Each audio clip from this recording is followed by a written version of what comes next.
वैसा ही सब कुछ वो भी है। डिपेंड करता है आप किसको किस तरीके से लेते हैं।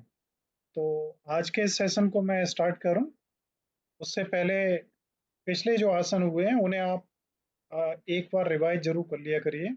मैं आप सभी से कहूंगा जब आप लॉगिन होते हैं उससे 5 मिनट पहले भी अगर आप पिछली स्क्रीन्स को थोड़ा सा रिवाइज कर लेंगे या मेट्रो को रिवाइज कर लेंगे तो ये हमेशा चीज के लिए चीजें आपको याद बनी रहेंगी।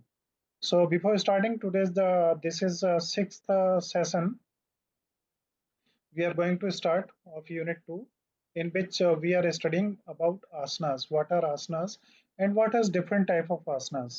So today we will study Matsyendra asan, Paschimottanasana asan and Ustrasana. ये सभी संस्कृति के शब्द हैं। शब्दों को समझ गए तो आसन के बारे में समझ जाएंगे। आसन कैसे करें ये समझना है। आसन के बेनिफिट्स क्या हैं और उसके कंट्राडिक्शंस क्या हैं, उसकी प्रॉब्लम्स क्या हैं, इनके बारे में आपको आसन करने के मतलब आसन के साथ में ही अपने आप पता लग जाएगा, है ना। तो मैं इस क्लास को आगे स्टार्ट करता हूँ इन आसनों से। सबसे पहला मत्स्येंद्र आसन। मत्स्येंद्र आसन में मत्स्य आप जानते हैं मीन्स फिश और इंद्र मीन्स किंग। इन दो शब्दों को जोड़ दीजिए और मत्स्येंद्र आपको समझ में आ जाएगा। तो इस आसन को दो शब्दों से मिलकर बना है, मत्स्य एंड इंद्र।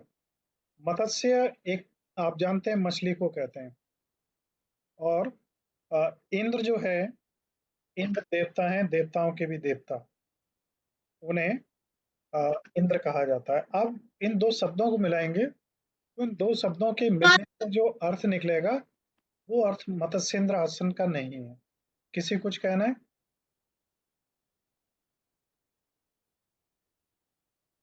तो यहाँ पे ये जो मत्स्येंद्र है, मत्स्येंद्र एक योगी हुए हैं, उनका नाम था और ऐसा माना जाता है कि उनकी बॉडी को भगवान शिव ने ह्यूमन बॉडी में ट्रांसफॉर्म किया था। तो इसमें क्या होता है, आपकी जो स्पाइन है उसको ट्विस्ट एंड रोटेट करते हैं। आगे थोड़ा सा हम और पढ़ेंगे कि मत्स्येंद्र क्या थे, इनका क्या रिलेशन है बुद्धिज्म और हिंदुइज्म में, और इनके साथ में ही क्या इनका कोई योगी आदित्यनाथ जी से भी कनेक्शन है। क्योंकि नाथ संप्रदाय जो है, जहाँ से गोरखनाथ है गोरखपुर में, गोरखनाथ बाबा थे, उनके शिष्य हैं योगी आदित्यनाथ। तो इस संप्रदाय के जितने लोग होते हैं उनके साथ में नाथ लगा होता है। तो मत्स्येंद्र नाथ जो थे, वहां से ये कुछ चीजें जुड़ी हुई हैं। आगे बढ़ते हैं, हम देखते हैं। तो ये मत्स्येंद्र नाथ थे, एक योगिक गुरु थे। ऐसा इनके बारे में कहा जाता है, इनका वाहन मछली थी, इसलिए इन्हें मत्स्येंद्र नाथ कहा जाता था। और ये जो है हठ योग के अ, सबसे पहले फाउंडर भी कहे जाते हैं। अब हठ योग क्या है? आप जितने योग पढ़ रहे हैं इन योगास को हठ योग के अंतर्गत ही आते हैं।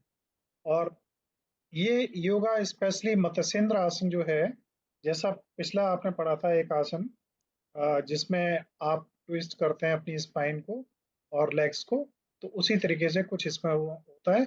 लेकिन इसका रिलेशन मछली से है और मछली से कुछ लेना देना नहीं है खास, उसका रिलेशन मत्स्येंद्र से है। मत्स्येंद्र एक ऋषि थे। आगे हम देखते हैं मत्स्येंद्र का मतलब क्या है। अब यहाँ पे मत्स्येंद्र आसन का मतलब पहले ही जो डिफाइन किया जा चुका है वही है। यहाँ से पहले लेफ्ट साइड में फिर राइट साइड में, दोनों साइड से अपनी ट्विस्ट को इस स्पाइरल स्पाइरल पोजीशन में लेके आते हैं, है ना। तो ये मत्स्येंद्र जी हैं, आप सामने देख रहे हैं। ये 10वीं से 14वीं सेंचुरी के बीच में हुए और इन्हें मत्स्येंद्र के नाम से जाना जाता था। ये नाथ संप्रदाय, देखिए जो नाथ संप्रदाय है उसके फाउंडर भी कहे जाते हैं। और मत्स्येंद्र नाथ इनका नाम था, मत्स्येंद्र नाथ। तो हठ योग के ये जो है गुरु भी कहे जाते हैं, फाउंडर भी कहे जाते हैं।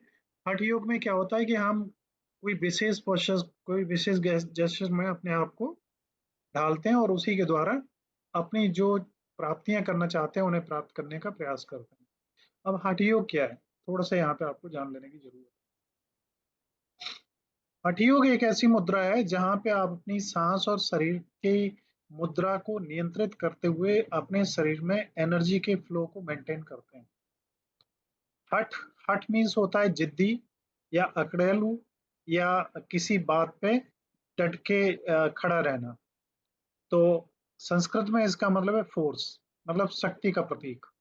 और hatha yoga typically last 45 to 90 minutes and includes breathing, yoga poses and meditation.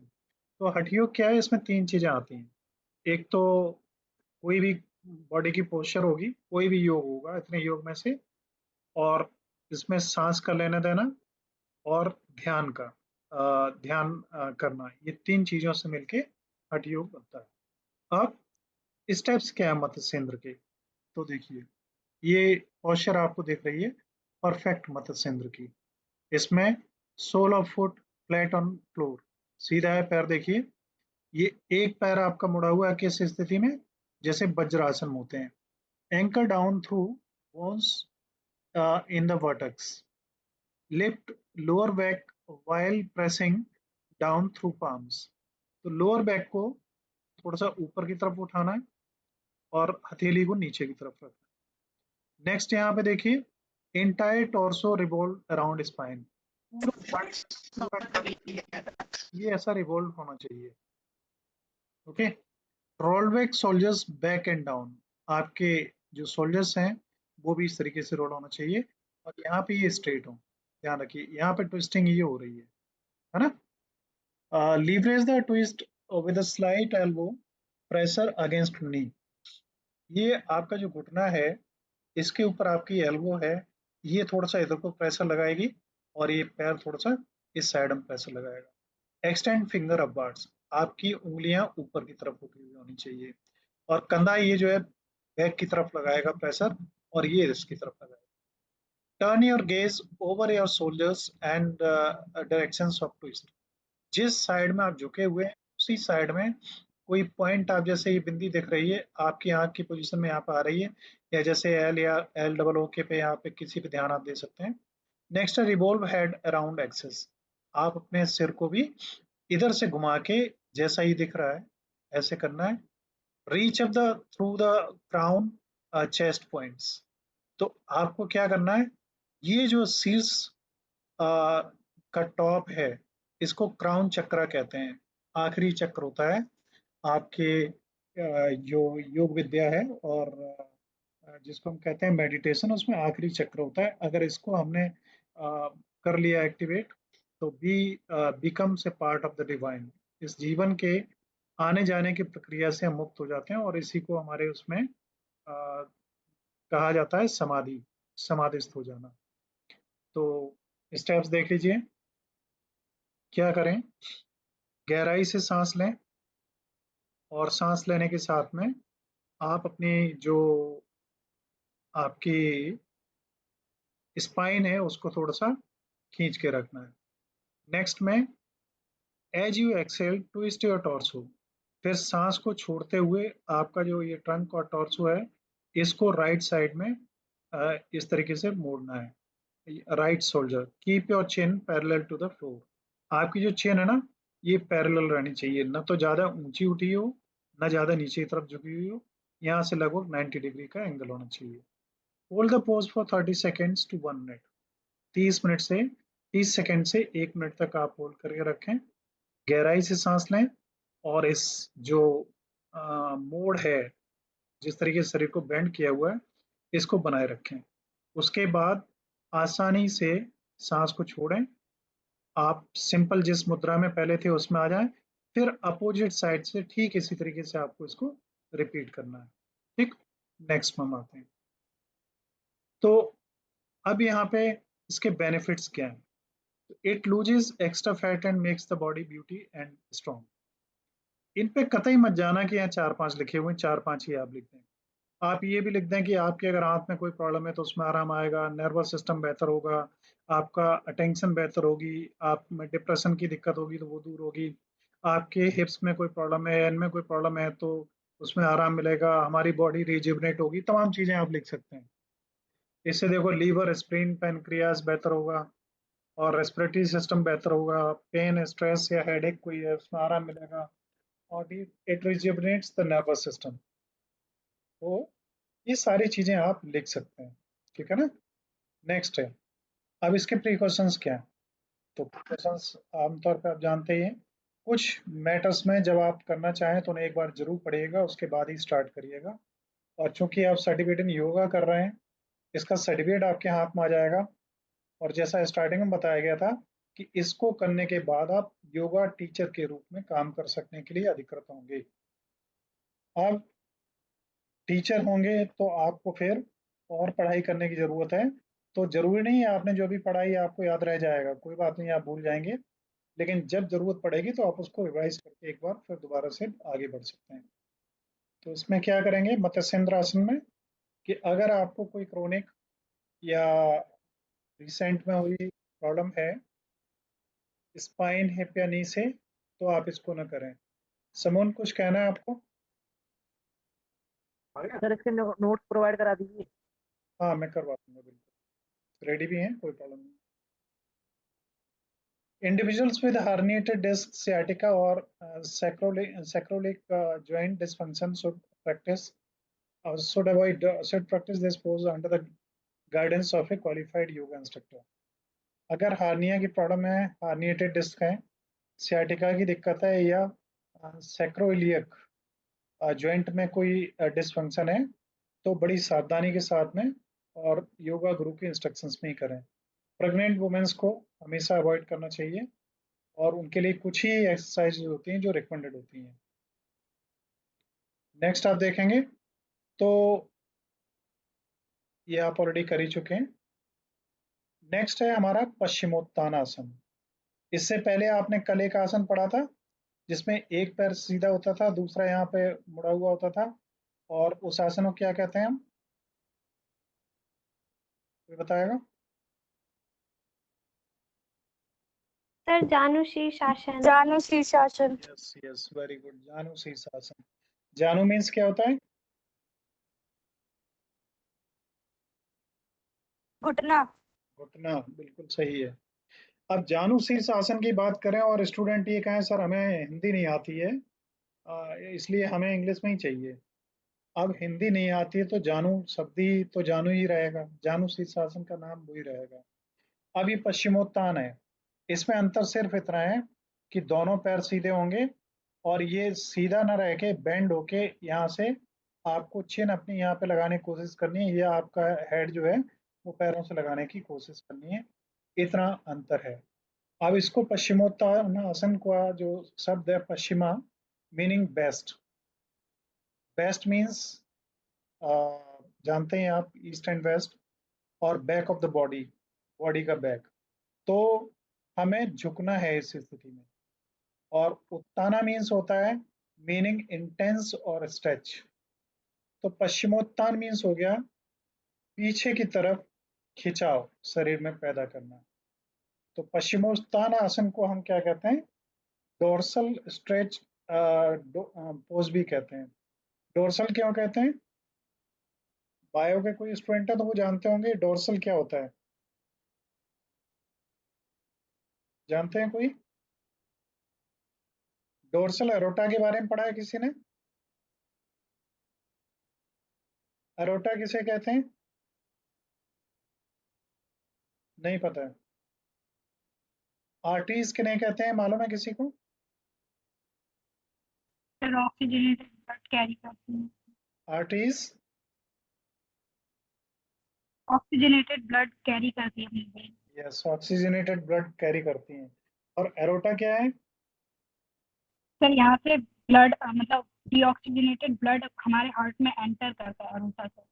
तमाम सारी जो आर्टरीज हैं पूरे बॉडी की, वो इकट्ठा करके एक बड़ी आर्टरी में ब्लड ला के डालती हैं, और वो ब्लड हमारा जो हमारे उसमें हार्ट में जाता है फ्रेश होने के लिए। वो जो बहुत मोटी जैसी आर्टरी होती है उसी को ही डोर्सल एरोटा कहते हैं, है ना? सही है ना? Yes sir.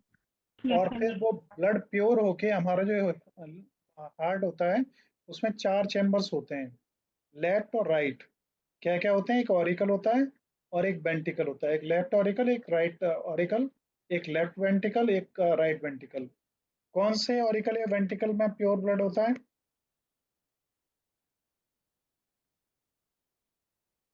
हार्ट अटैक हमें कब पड़ता है, ये बताइए। सर जब जो हमारी हार्ट बीट का जो पंपिंग होता है ना वो थोड़ा स्लो डाउन हो जाता है नॉर्मल से। कौन सी आर्टरी होती है जिसके ब्लॉक होने से हमें वो हार्ट अटैक पड़ता है? सर जो ब्रेन के थ्रू जो आती है। नहीं, वो आर्टरी जो हमारे हार्ट को ही ब्लड देती है उसको क्या कहते हैं? जो हार्ट को ही ब्लड देती है। देखिए, आपके शरीर का हर एक पार्ट रेस्ट कर सकता है। आपका ब्रेन भी रेस्ट कर सकता है, ब्रेन डेड हो जाता है फिर भी लोग जिंदा बने रहते हैं। हार्ट केवल एक ऐसा है कि अगर उसने कुछ एक सेकंड के लिए भी काम करना बंद कर दिया तो खेल खराब हो जाएगा। तो हार्ट कभी आराम नहीं करता। और आपको मालूम है, एक बीमारी जो हार्ट में कभी नहीं होती, पता कौन सी बीमारी है वो? मालूम है? हार्ट में कैंसर कभी नहीं होता। और हार्ट में ब्लड का सर्कुलेशन हमेशा रहता है कंटिन्यू। उसको जो ब्लड ले जाती हैं आर्टरीज, उनको पल्मोनरी आर्टरीज कहते हैं। और पल्मोनरी अपने आप में एक ऐसी यूनिक आर्टरी है जो पल्मोनरी वेन भी है। वैसे सभी वेन और आर्टरीज का नाम अलग अलग है, लेकिन पल्मोनरी वेन ही है और पल्मोनरी आर्टरी है। वेन्स और आर्टरीज में डिफरेंस क्या है? सर एक डीऑक्सीजनेटेड कैरी करती है और एक ऑक्सीजनेटेड कैरी करती है, पर डी ये पल्मोनरी वेन्स और आर्टरी में अपोजिट हो जाता है। डीऑक्सीजनेटेड कौन ले जाता है? वेन्स ले जाती हैं। वेन्स ले जाती हैं। और आर्टरीज फ्रेश ब्लड को सर्कुलेट करती हैं पूरी बॉडी में। तो हमारी जो पल्मोनरी आर्टरीज हैं वो हमारे से लंग से प्योर ब्लड को हार्ट को देती हैं, और हार्ट से इम्प्योर ब्लड को पल्मोनरी वेन उसमें ले जाती है, इसमें लंग्स में। ठीक है ना? तो ये लोग सर नॉन। उल्टा होता है। हाँ जी। पल्मोनरी आर्टरीज जो होती हैं वो डीऑक्सीजनेटेड ले जाती है लंग्स के पास, और पल्मोनरी वेन्स वापस लेके आती है, फिर वो आर्टरीज के थ्रू वापस से हमारी बॉडी में सर्कुलेट होती नहीं नहीं नहीं, गलत है, आप इसको पढ़िएगा, चेक करिए फिर कल मेरे को बताइए। पल्मोनरी आर्टरी जो है वो हमारे लंग से फ्रेश ब्लड को लाती है हार्ट के लिए, और वेन जो है हार्ट से ले जाती है फ्रेश करवाने के लिए लंग्स के लिए। इसका ब्लड जो है ना वो सर्कुलेशन उसका लंग्स तक सीमित रहता है। और एंजाइना किसे कहते हैं, अब ये चीजें आगे बढ़ जाएंगी मेरे ख्याल में, ये आपका योगा का टॉपिक है, वहीं तक हम लोग रखें तो ज्यादा ठीक रहेगा। अदरवाइज जो नॉन उसके स्टूडेंट है ना, बायो वाले, वो थोड़ी प्रॉब्लम महसूस करने लगेंगे। ठीक है। अब इसमें वाल्व्स होते हैं, आपने पढ़े होंगे, ट्राइकास्पिड और बाइकास्पिड वाल्व्स होते हैं। फिर इसमें एक इंट्रा ऑरिकुलर नोड होती है, वहां से एक पुरकिंजियन सिस्टम होता है। फिर किस तरीके से हार्ट बीट बनती है, सोडियम पोटेशियम पंप क्या होता है, ये सारी चीजें हार्ट वालों ने पढ़ी होंगी ना? पढ़ी है ना आप लोगों ने? इन सब चीजों को भी ठीक इसी तरीके से पढ़ाया जा सकता है जैसे मैं योगा को पढ़ा रहा हूँ। कोई टेंशन लेने की जरूरत नहीं है, एक बार पढ़ लो साइंस को, दोबारा पढ़ने की जरूरत उसकी भी नहीं पड़ेगी। तो मैं आगे बढ़ता हूँ फिलहाल, नहीं तो आप लोग कहेंगे कहाँ भटक जाते हैं। आगे, पश्चिमोत्तान, सीटेड फॉरवर्ड वेंड योगा पोज। तो दो तरीके के योगा है हमेशा, एक स्टैंडिंग में है और एक सीटेड में है। तो ये सीटेड है। अब इसके तो देखिए कहाँ तक कितना झुकाव, बेंडिंग कितनी ज्यादा है। ये हाथ कितने आगे पैरों के निकले हुए हैं। आप में से ज्यादातर लोगों के इन अंगूठों तक को टच कर पाना आपको मुश्किल होगा, है ना? तो आपको क्या करना है कि आराम से बैठ जाना है, पैरों को सीधा करना है, और अरुसा कर लेते हैं, बहुत अच्छी बात है। कंटिन्यू रखिए, और भी ज्यादा बेंड करने की कोशिश करिए पल्लवी भी, दैट्स नाइस। तो इसको कंटिन्यू रखिए, और बहुत सारे योगाज हैं, कंटिन्यू रखिए। इसका फायदा एक दिन में नहीं मिलेगा, लेकिन फायदा मिलता है। कई चीजें तुरंत नहीं होती, लेकिन उनके इफेक्ट्स होते हैं। कैसे करें?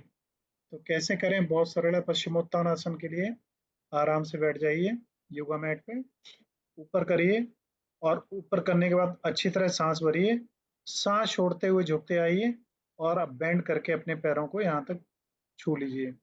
यहाँ से फिर आप सांस भरिए, ऊपर उठिए, इस पोजीशन में आ जाइए, सांस छोड़िए, फिर यहाँ पर आ जाइए, फिर 1-2 सांसें आराम से लीजिए, फिर दोबारा करिए। यही इसके स्टेप्स हैं। बेनिफिट्स क्या हैं? बेनिफिट्स में देखेंगे तो पहला, इंटायर स्ट्रेच, पूरा शरीर में खिंचाव इससे पैदा होता है। और स्टिमुलेट डाइजेशन, आपके पेट में पाचन की प्रक्रिया को स्टिमुलेट करता है, नर्वस सिस्टम को बेहतर बनाता है। और नेचुरल फैट रिड्यूसर, आपके अंदर जो फैट है उसको रिड्यूस करता है। आप हमें बताइए, हमें डायरेक्ट एनर्जी किससे मिलती है हमारे शरीर को, पता है? फैट हमारे लिए अच्छा है या बुरा है? सब बुरा है। बुरा है। लिमिटेड ठीक रहता है। फैट अगर आपके अंदर नहीं होगा तो आपके चेहरे में जो चमक है ना, और स्किन में जो ग्लो है, वो बिल्कुल डल हो जाएगा।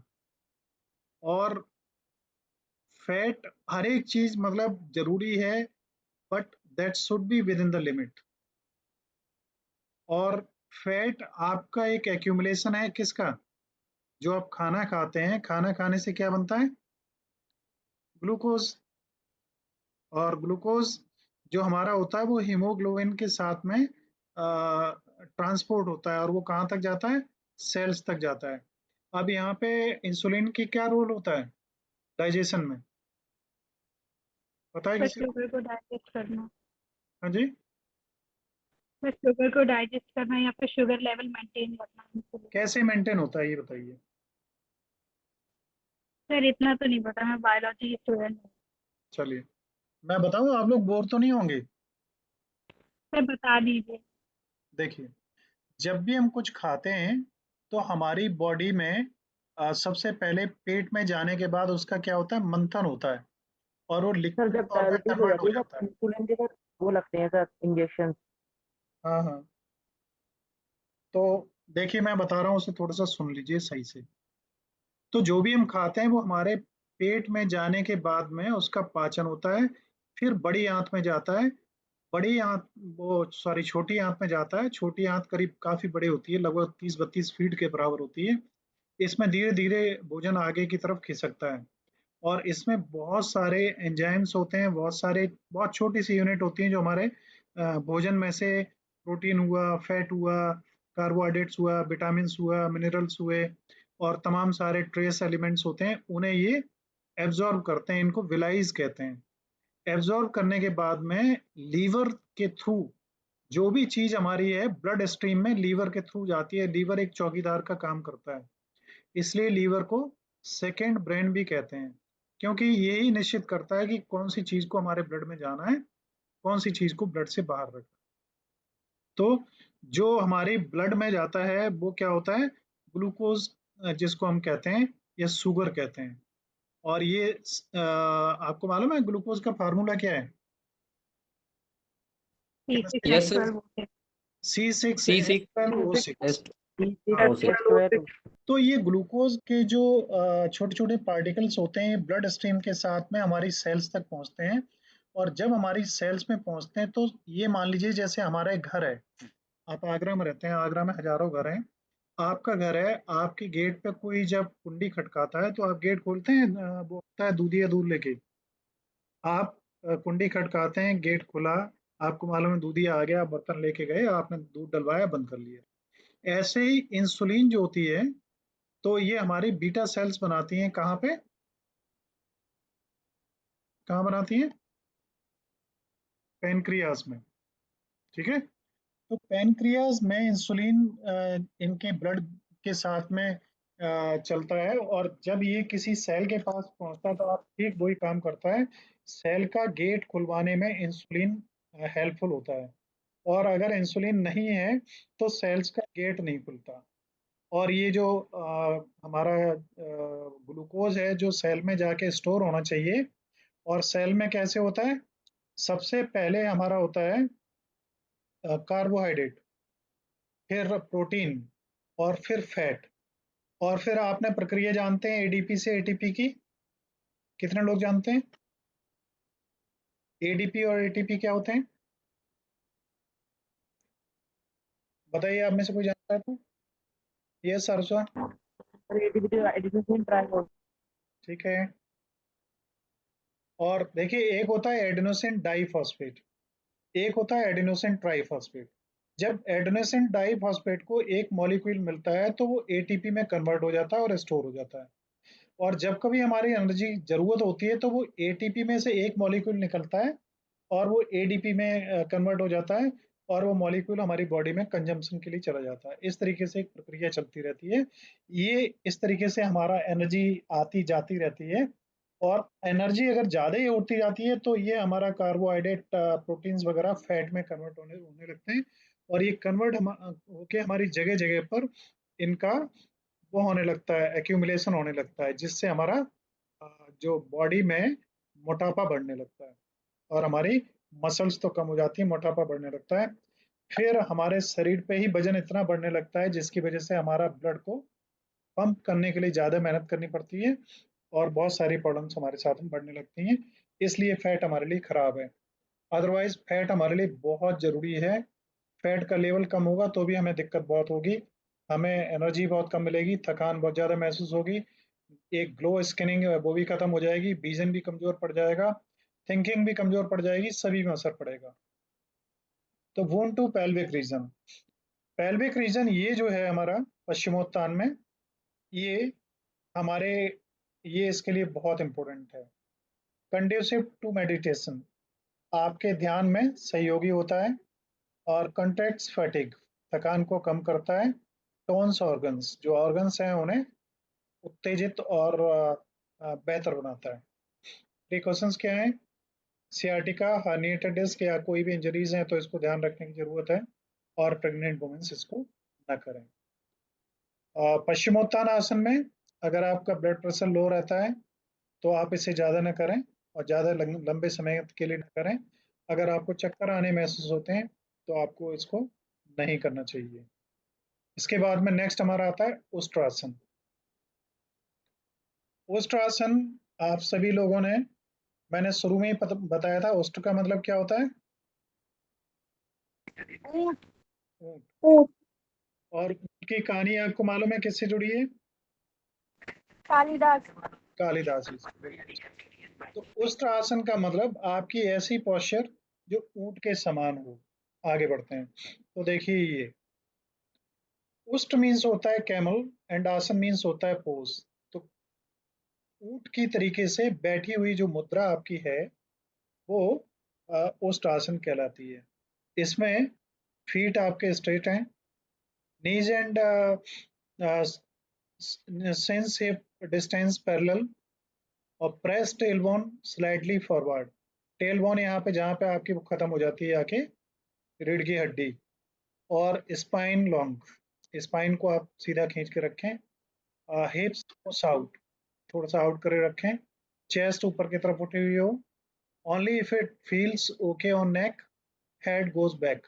अगर नेक में आपके कोई गर्दन में दिक्कत नहीं, कोई प्रॉब्लम नहीं है तो ही इसको पीछे ज़्यादा झुकाएं, अदरवाइज ना झुकाएं। Hands gently placed on heels to feel a lift through the shoulders.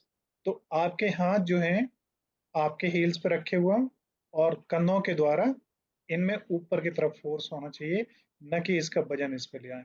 ये है उष्ट आसन का प्रॉपर वे। इसके आगे जब हम बढ़ते हैं तो उष्ट आसन कैसे किया जाए, तो सिंपल है, आप कहीं भी आराम से योगा मैट पे बैठ जाएं, अपने आप को थोड़ा सा वार्म अप कर लें बॉडी को, और ये आसन की अगर इसी मुद्रा में हम यहाँ पे बैठ जाएं सीधे होकर आराम से, तो ये कहलाएगा हमारा वज्रासन।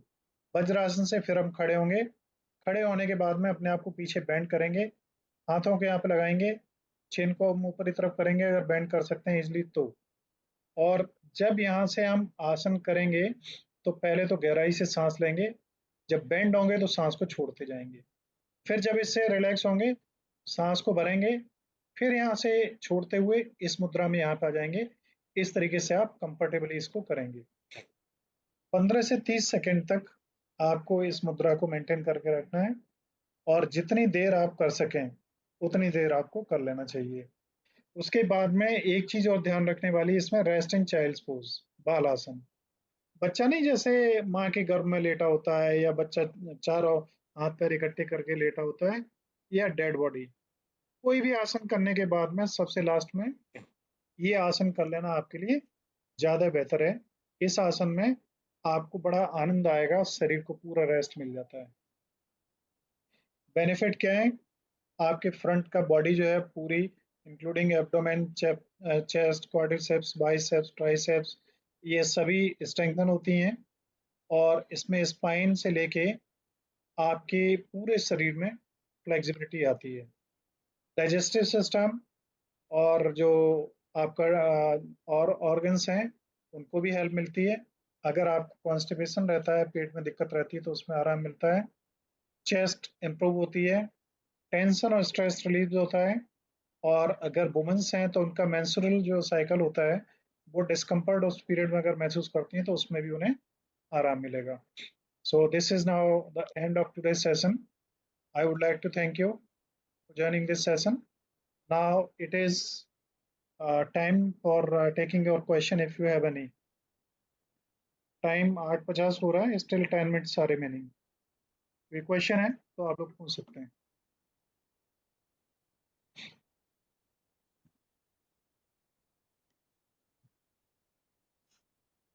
कोई क्वेश्चन किसी का? कोई नहीं? चलिए, आप सभी का धन्यवाद मैं स्वीकार कर रहा हूँ। तमाम लोगों का धन्यवाद मिल रहा है मेरे को, मैं देख रहा हूँ। क्या मैं एक छोटी सी कहानी सुनाऊँ आपको?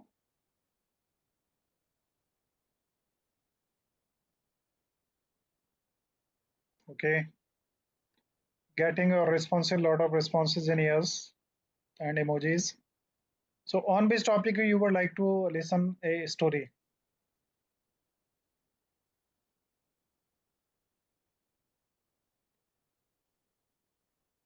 टॉपिक आप बता दीजिए या मैं अपनी तरफ से ले लूं?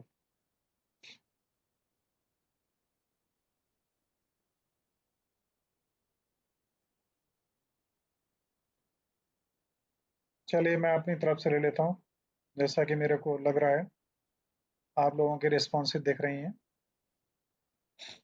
स्टोरीज देखिए बहुत इंस्पायरेशनल होती हैं, और इन स्टोरीज की इम्पोर्टेंस ये है कि हमारे जो तमाम हजारों साल का पीरियड निकला है जिसमें हमारे लिए कोई एंटरटेनमेंट का साधन नहीं होता था, तो हमारे पूर्वज स्टोरीज सुनाते थे बच्चों को।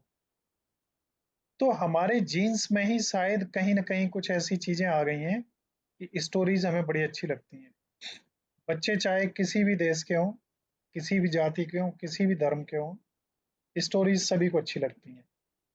और स्टोरीज के द्वारा बहुत सारी मोरल वैल्यूज जो है ना, वो ट्रांसफर एक पीढ़ी से दूसरी पीढ़ी में की जाती हैं।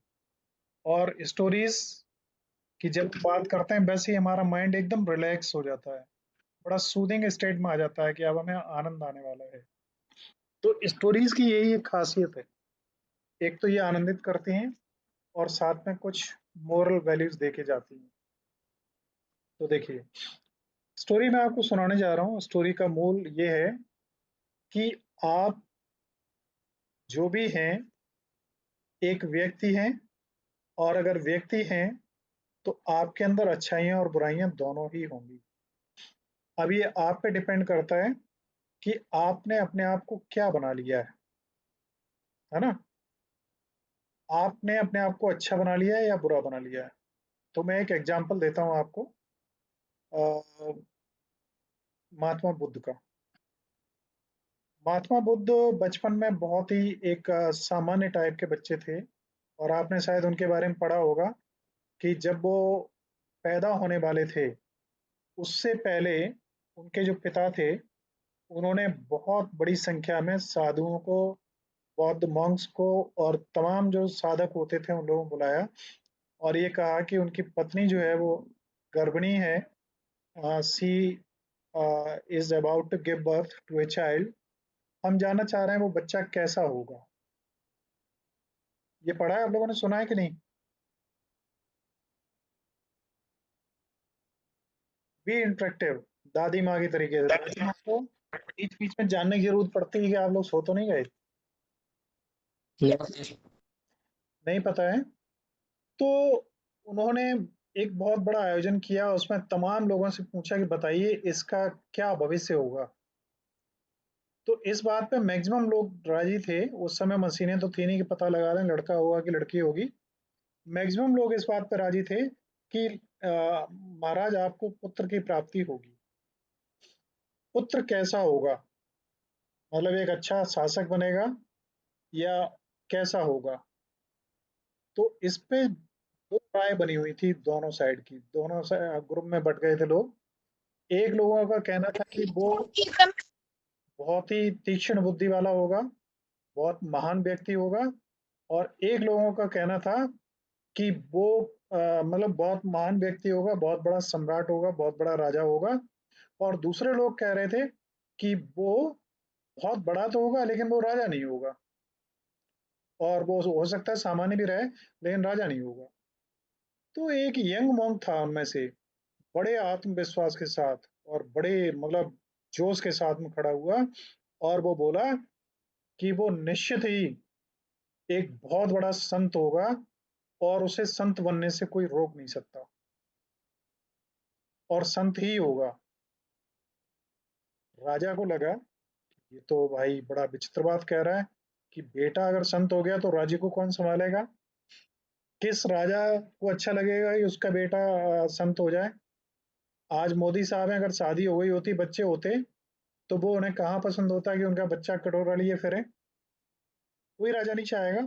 और ये तो राजा 5 साल के लिए होते हैं, वो राजा तो पीढ़ी दर पीढ़ी होते हैं, आप जानते ही हैं। तो राजा को बड़ी चिंता हुई और उन्होंने कहा अगर ये साधु बना तो ये बड़ी कष्ट वाली बात होगी, बड़ी परेशानी वाली बात होगी।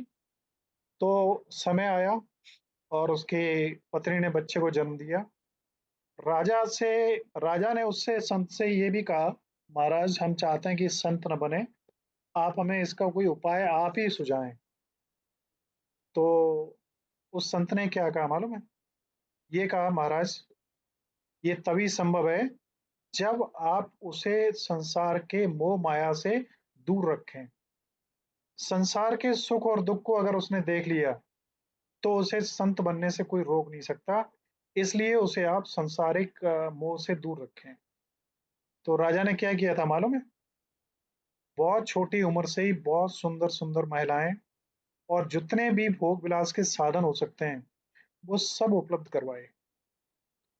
ब्रजेश गुड मॉर्निंग, अभी जागे हैं आप हमें लग रहा है। और कहा जाता है जब जागे तभी सवेरा। धन्यवाद आपके जागरण के लिए, रात के 9 बज रहे हैं। और कहा ही ये जाता है कि संत जो हैं वो रात में जगते हैं और जो अन्य लोग हैं वो रात में सो जाते हैं। तो ब्रजेश सॉरी कहने की आवश्यकता नहीं है, ठीक है? तो मैं यहाँ पे बता रहा था आपको कि उन्होंने वो सारे संसाधन उपलब्ध करवाए जो एक आदमी को खराब बनने के लिए चाहिए। मदिरा और जुआ, एक से एक सुंदर महिलाएं। तो उन्होंने प्रयास ये किया कि इसे दुख देखने के लिए ही न मिले, इतना सुख इसको दे दें कि ये दुनिया की कभी याद ही न करे।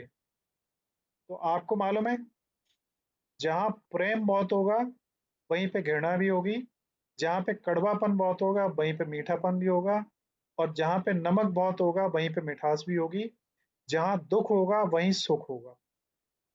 हर चीज पेयर में है, हर चीज पेयर में है।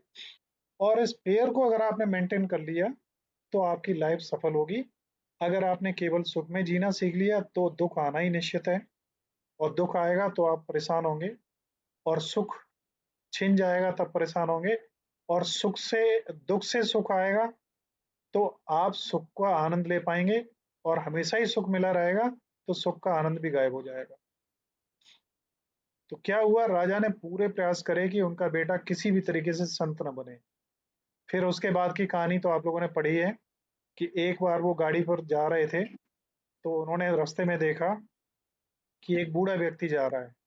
ये पढ़ी है ना आप सभी ने? क्यों भाई? देखिए अब आप लोग है ना इंटरेक्टिव बनिए। नहीं पढ़ी है तो बता दीजिए नहीं पढ़ी है। No sir. चलिए थोड़ी थोड़ी अर्षिता, अशोक, अच्छा मैक्सिमम लोगों ने नहीं पढ़ी है। तो देखिए आप लोग यार इतने यंग हैं, इतने एनर्जेटिक हैं आप लोग कि आपके अंदर वो दम है कि आप दुनिया को बदल सकते हो। और ये चीजें भी अगर आपने नहीं पढ़ी हैं तो आपके मोबाइल क्या करता है, क्या पढ़ते हो उसमें, क्या देखते हो, क्या करते हो आप लोग? तो क्या हुआ कि वो बैलगाड़ी पे जा रहे थे, बैलगाड़ी क्या रथ मान लीजिए उस समय के लिए।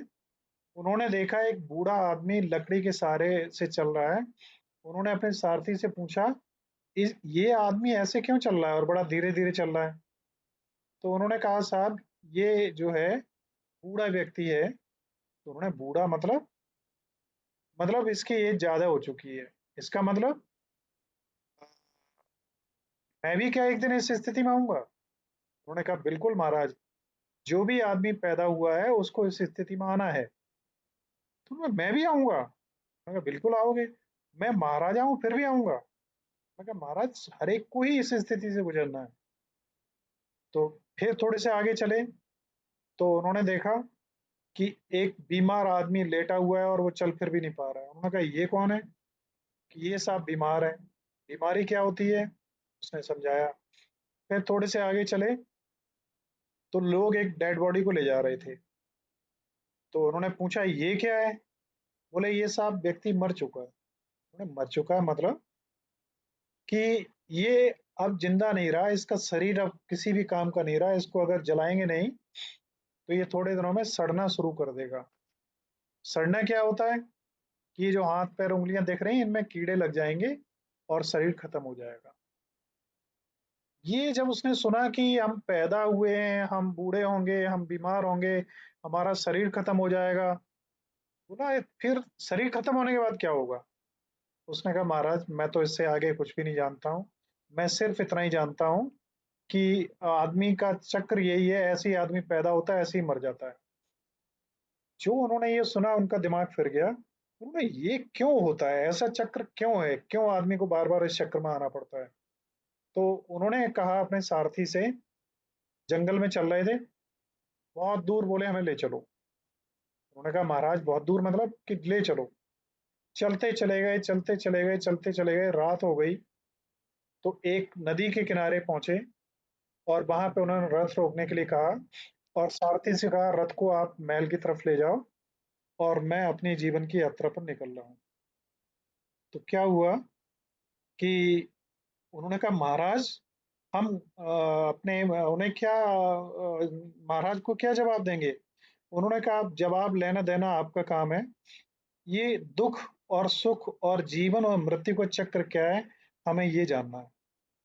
तो सबसे पहले उन्होंने क्या किया, अपने जो बाल थे उनको बालों का दान किया। बालों को उन्होंने सबसे पहले अपने शरीर से हटाया। सिर पे जो बाल थे, मुकुट था, सारे कपड़े थे वो सब हटा दिए और वो जंगल में भटकने के लिए निकल गए। कहानी बहुत लंबी है, मैं इसे शॉर्ट करूं, जो मेन पॉइंट है जो मैं नो बताना सर, चाह रहा हूँ उसी पे आ जाऊं। लंबा ही ठीक है। सब सर पूरा शॉर्ट सुना कीजिए। दीजिए। पूरी कहानी लंबी है थोड़ी भाई, कम से कम 5-10 मिनट लग जाएंगे। Okay sir, no problem. ठीक है, सुनना चाह रहे हैं ओके सुन। Sir, no problem. ओके ठीक है। तो उनकी लाइफ बड़ी मतलब विचित्र बीतने लगी और इतने कष्टदायक जीवन से उन्होंने अपने आप को गुजारा कि अगर किसी ने ये कह दिया कि यहाँ पे एक पैर पे खड़े रहो 4 दिन तो आपको भगवान मिल जाएंगे और भगवान आपको बताएंगे कि जीवन का रहस्य क्या है। तो 4 दिन खड़े रहे। किसी ने कहा भूखे बने रहो, भूखे बने रहे, है ना? और किसी ने कुछ कहा, किसी ने कुछ कहा।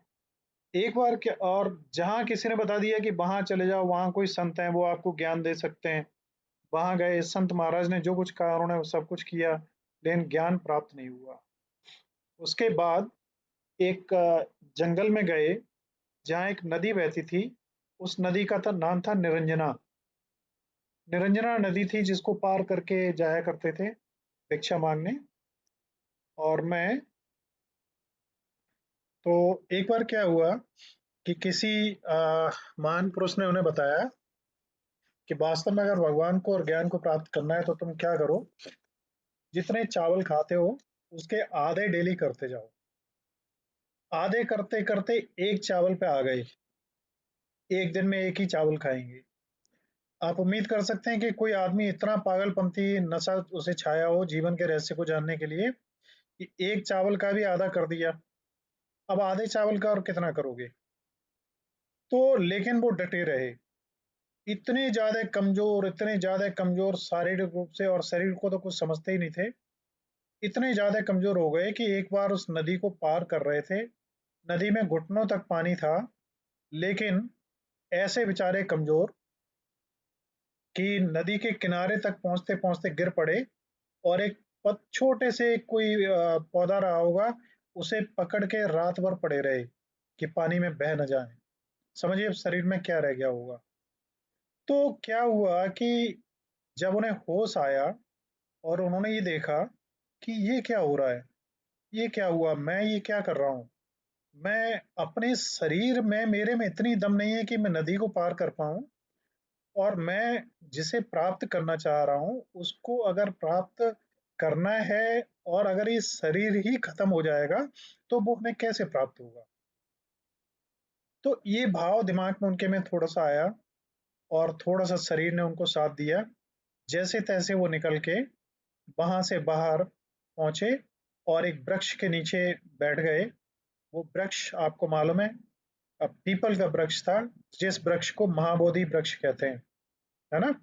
तो उस वृक्ष के नीचे बैठ गए और केवल एक ध्यान उन्होंने किया। एक दिमाग में चीज लाए कि अब मेरे को कुछ भी नहीं चाहिए। आज मैंने अपने शरीर का ध्यान किया, और शरीर भी अगर नहीं रहता तो मैं खुद भी नहीं रहता, और मैं खुद भी नहीं रहता तो मैं किसको खोजता। आज से मैं अपनी हर खोज को छोड़ रहा हूँ। मेरे को कुछ भी खोजना ही नहीं है दुनिया में, मेरे को कुछ चाहिए ही नहीं, और मैं अपने आप को निर्विचार कर रहा हूँ। बस ऐसा सोच के वो बैठ गए। बस उसी रात वो घटना घटी, और उसी रात उन्हें ज्ञान प्राप्त हुआ। और जब ज्ञान प्राप्त हुआ उसके बाद की कहानी फिर कभी मैं आपको सुनाऊंगा। ज्ञान क्या प्राप्त हुआ, उसकी अनुभूति कैसे हुई, महात्मा बुद्ध का पहला कदम जब उन्होंने उठाया तो कैसे उठा, उस पहले कदम का जो, के वो जो होते हैं ना, पुस्तकें होती हैं जिनमें जो लेख होते हैं वो क्या हैं, 7 कदम चले, और 7 कदम चलने पे क्या क्या हुआ, वो घटनाएं अलग हैं। तो मैं जो आपको एक कहानी इसके बीच की सुना रहा चाह रहा था, वो आप सुनिए, वो आपके मतलब की है केवल। क्या हुआ, इसी लाइफ के पीरियड में एक बार क्या हुआ, वो पेड़ के नीचे बैठे थे और उनके तमाम सारे शिष्य थे। तो वहां से एक आदमी गुजर रहा था। तो आदमी जैसे हम आप लोग होते हैं, तथाकथित विद्वान, तो वहां से गुजर रहा था। तो वहां पे रुका, पानी वानी पिया, और उसने देखा कि यहाँ पे लोग बैठे बातें कर रहे हैं आपस में, और थोड़ी दूरी पे एक पेड़ के नीचे एक कोई आदमी बैठा हुआ है ध्यान में। तो उस आदमी ने पूछा, ये आदमी कौन है भाई, और ये यहाँ पे क्यों अकेला क्यों बैठा हुआ है, आलों के साथ बातें नहीं कर रहा है। तो शिष्यों ने कहा कि वो कोई है आदमी, ऐसा ही है, वो अलग ही रहता है, हम लोगों में बात करता ही नहीं है। वो मूड में थे मजे के। और उस आदमी से उन्होंने पूछा तो वो आदमी बोला कि मैं बहुत महान व्यक्ति हूँ, मैं किसी भी आदमी के चेहरे को देख के बता सकता हूँ कि वो आदमी अच्छा होगा या बुरा होगा। क्या हुआ, उन्हें मस्ती सूझी चेलों को। उन्होंने कहा तो एक बात बताओ, वो जो आदमी बैठा है दूर उसे जरा देखो और फिर बताओ वो कैसा है।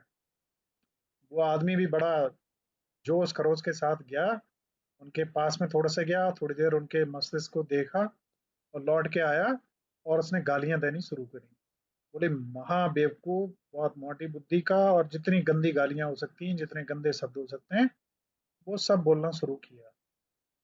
जैसे ही उसके शिष्यों ने सुना, लिमिट भर तक तो सुनते रहे, लेकिन वो गालियां उसकी बढ़ती चली गई, और जब ज्यादा हुई तो उन्होंने क्या किया, फिर नहीं रुका गया, फिर उन्होंने उसकी धुनाई करी अच्छी तरह। और ऐसा आदमी आपको मालूम है, दो चार कनपटी भी जैसी पड़े सो उसने रोना शुरू किया, चिल्ला चिल्ला के। और जब चिल्ला चिल्ला के रोया तो महात्मा बुद्ध का ध्यान टूट गया। ध्यान टूटा, उन्होंने देखा ये क्या हो रहा है, पिटाई हो रही है। महात्मा बुद्ध, एक ऐसे ध्यानी आदमी जो दसों दिनों तक, 15 दिनों तक, महीने भर तक ध्यान में ही बैठे, ना खाना है ना पानी है, ध्यान टूटा। शब्द एक यूज करें बहुत बड़ी बात है, उनका इशारा ही बहुत होता है। उन्होंने हाथ से इशारा किया, रुक जाओ, रुक गए। उन्होंने पूछा, हाथ से इशारा किया, क्या मामला है। शिष्यों ने बताई कहानी कि ये ऐसे ऐसे कह रहा है, आपको कह रहा है कि आप बहुत ही नीच प्रवृत्ति के हो, बहुत ही घटिया इंसान हो, बहुत ही मतलब गिरे हुए व्यक्ति हो और व्यभिचारी हो, आप ये हो, है वो है, चोर हो, सब कुछ हो। और आप जैसे आदमी को ये कह रहा है, इतना नालायक आदमी ये है। महात्मा बुद्ध ने उसको साष्टांग प्रणाम किया, उस व्यक्ति को, और शिष्यों को बोला, आप सभी लोग भी प्रणाम करो कि जिंदगी में कम से कम एक ऐसा व्यक्ति मिला जिसने हमें पहचाना। और शिष्यों से कहा, श्रद्धा पूर्वक इन्हें भोजन करवाओ और जहां तक ये जाना चाहते हैं वहां तक इन्हें छोड़ के आओ। यही हुआ। वो लोग शिष्य वहां तक छोड़ने गए, लौट के आए, लेकिन किसी की हिम्मत नहीं हुई कि महात्मा बुद्ध से पूछें कि वो ऐसा क्यों कर रहा है। काफी समय बीत जाने के बाद एक समय ऐसा आया जब उनका परम शिष्य जो था, उसका नाम था आनंद।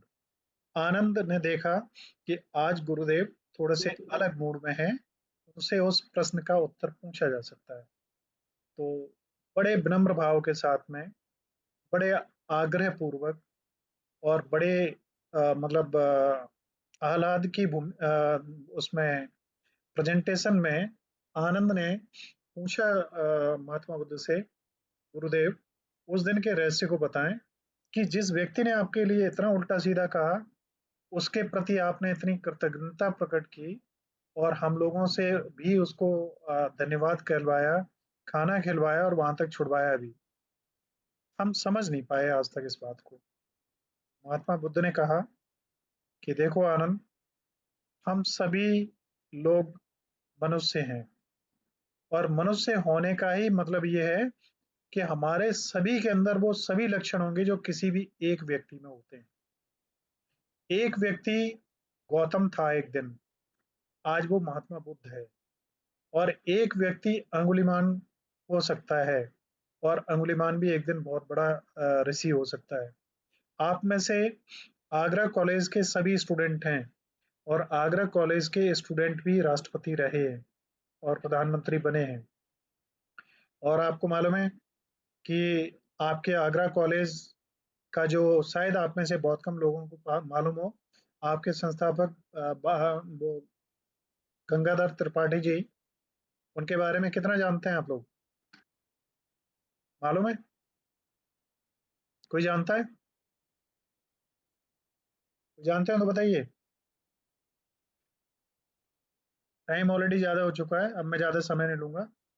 गंगाधर त्रिपाठी जी जो हैं बहुत बड़े तांत्रिक सम्राट थे और अवध के जो राजा थे उस समय के, उनके तांत्रिक सम्राट थे। उन्होंने ये 7 गांव उन्हें दान में दिए थे, जहां पे आज आपका आगरा कॉलेज बसा हुआ है।